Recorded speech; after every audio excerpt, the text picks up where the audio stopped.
చదువుదాం ఇంకోసారి వాక్యాన్ని. అపోస్తుల కార్యముల గ్రంథము 13వ అధ్యాయము 47వ వచనం. ఏలయనగా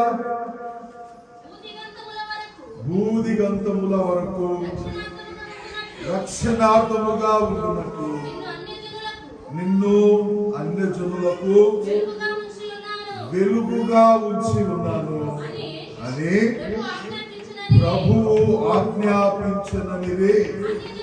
దేవునికి స్తోత్రం. హల్లెలూయా, హల్లెలూయా. ఇక్కడ చెప్పబడినటువంటి ఈ మాట అపోస్తుల కార్యాల గ్రంథంలో బర్నబా పౌలు గారు మాట్లాడుతున్నటువంటి సందర్భం ఇది. దేవునికి స్తోత్రం. హల్లెలూయా.